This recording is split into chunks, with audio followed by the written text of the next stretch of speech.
All right, our classes are going on through the week. For those of you that know, how many of you know that the Church in the Woods, Alpha Ministries Church in the Woods, celebrates Easter every day? Did you know that?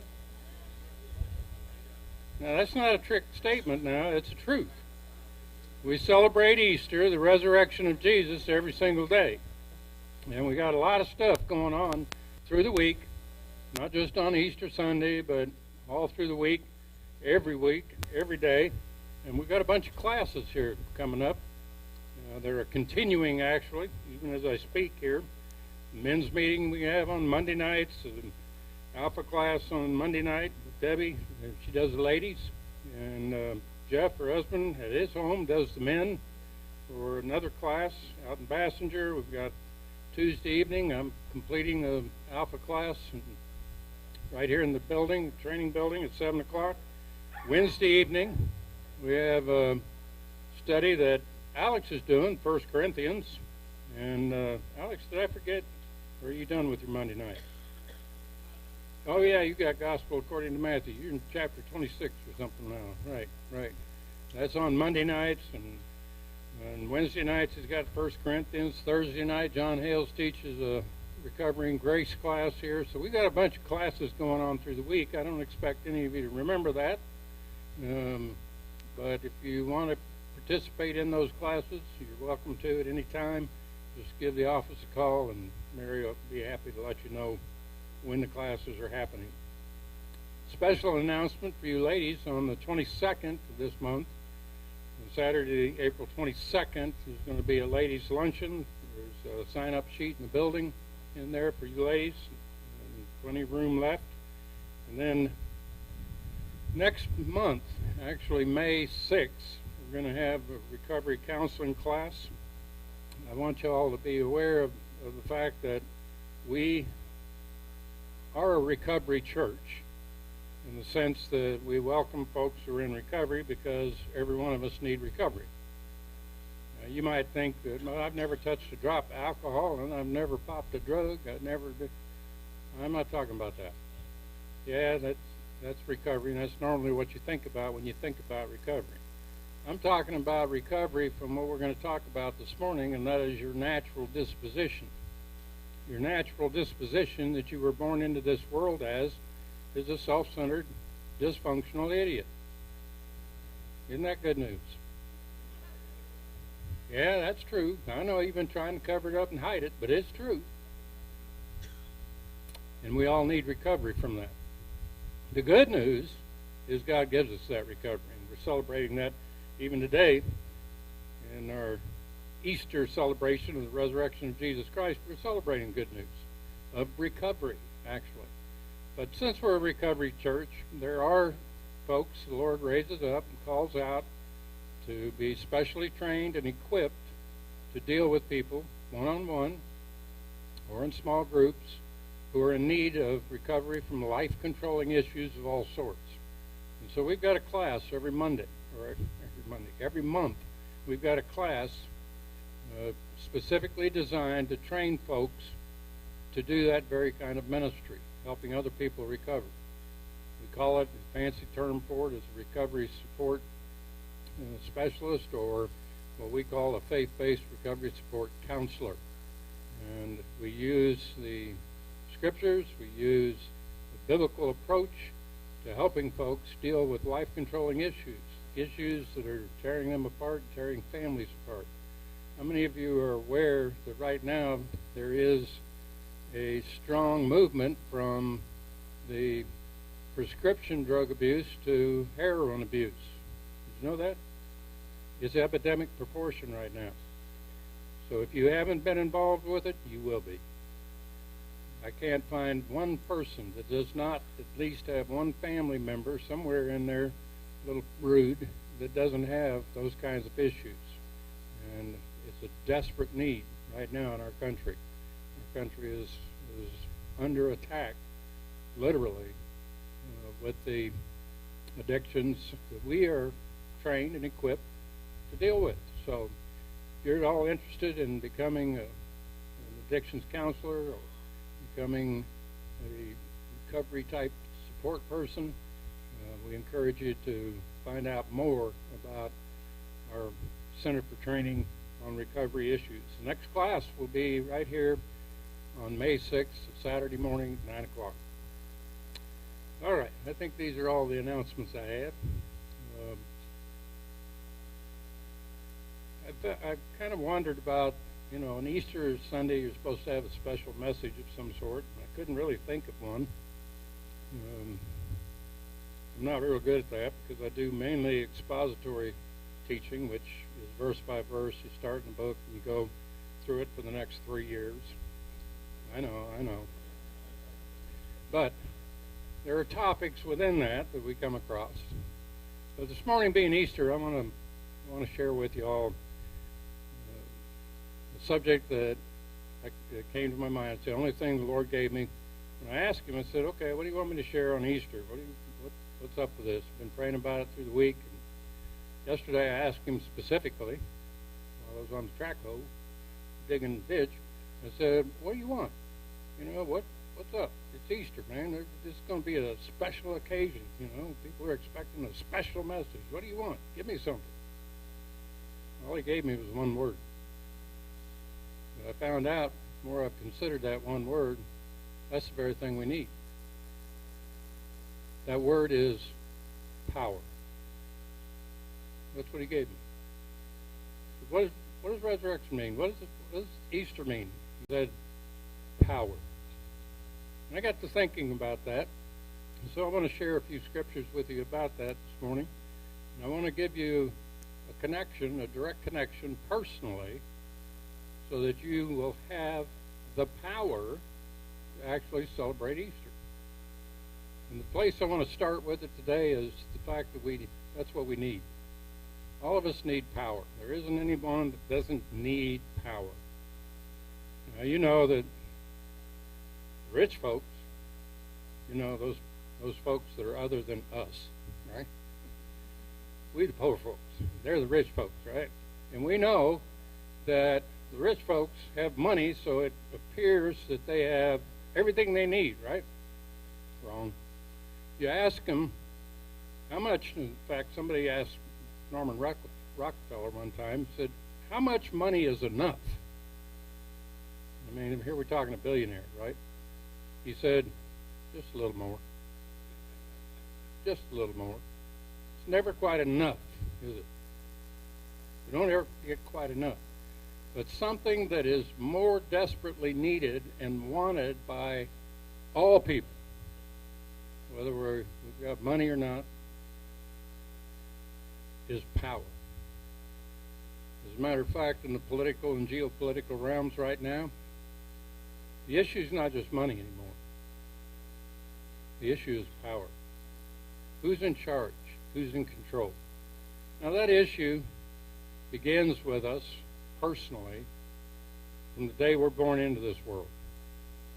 Every one of us, born into this world, as a natural descendant of Adam, we've got one main issue in our mind that drives us and motivates us in everything we do and say, and that is we want power. If you've got power, you can be secure. If you've got power, you can be important and respected. We desperately crave power.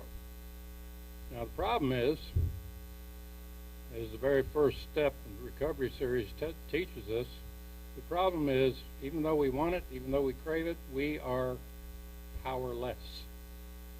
I like the 12 steps of AA because they present us with principles, 12 principles of a healthy, functional lifestyle, 12 principles of a lifestyle of grace and truth, 12 principles of what walking in the Spirit really looks like. And the first one of those principles is to admit that we need power, to admit that we're powerless. Now, let me give you just a scripture to go with that. I'm not going to spend a lot of time on it. I'm not going to do an exposition on it, so I can get on with it here. But the scripture I want to read to you is familiar, probably to most of you. It's found in Romans chapter 3. In the context of what Paul is trying to teach, all people, that no matter who you are, no matter how you grew up, no matter where you came from, no matter what your background was, no matter what kind of family you had, no matter what your culture is, you're powerless. And he proves it by telling us what the purpose of the law is here. Let me just read it to you and then I'll comment on it. It's in Romans chapter 3, starting in verse 10, as is written, there is none righteous, no, not one. Now, I can also put the word powerless in there. There is none powerless or powerful, no, not one. He goes on to explain, gives us a pretty graphic description here. He says, there is none that understands. There's none that seeks after God. They are all gone out of the way. They are together become unprofitable. Another word for powerless. There is none that does good. No, not one. Their throat, now here gives us a little anatomy lesson here. Their throat is an open sepulcher. You all know what a sepulcher is, right? It's a grave, and it's open. Back on the back here, we had a cow that died, and we had a visitor from the city last night, my take, and she was taking a buggy ride back there and breathing in the fresh country air and happened to smell that dead cow back there. If you ever smelled a dead cow, you know what I'm talking about. That's the kind of breath you've got with your throat being an open sepulcher. Okay, we talk about bad breath. Here it is. Your throat is an open sepulcher. With their tongues they have used to seek the poison of asps. That's a very poisonous snake, by the way. Kind of like a two-stepper in Nam. It was, you got about 2 steps and you're dead after you get bit. Is under their lips, whose mouth is full of cursing and bitterness. What is he saying here? Naturally, everyone, remember he said no, not one here, everyone talks trash. Everyone. Everything they say, everything that's coming out of their mouth is nothing but garbage. It's trash, naturally. No wonder we have trouble communicating with each other. Then he goes on to say, their feet are swift to shed blood, kill.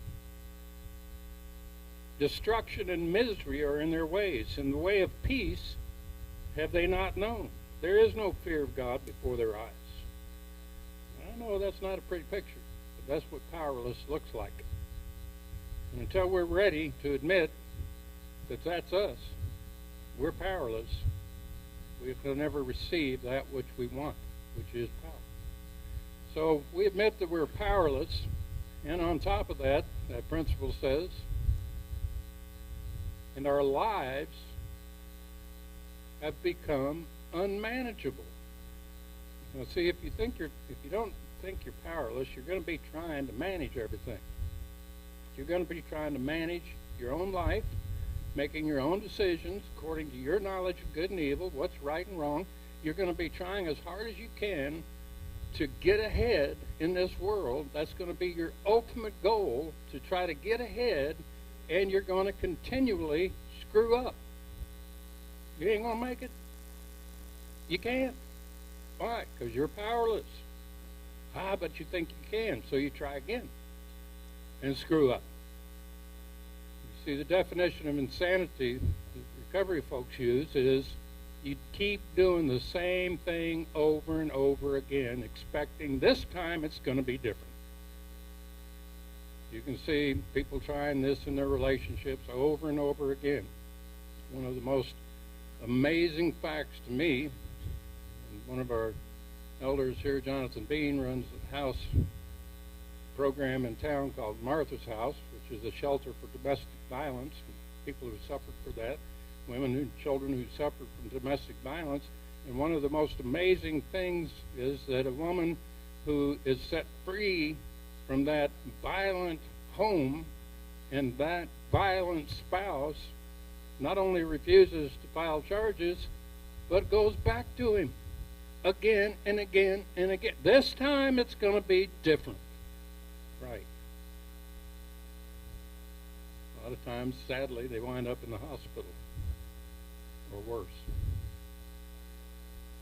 You see, what's she trying to do? She's trying to take control. She's trying to have power. She's trying to manage her life. She knows what's best because she's got this knowledge of good and evil. She's running the show.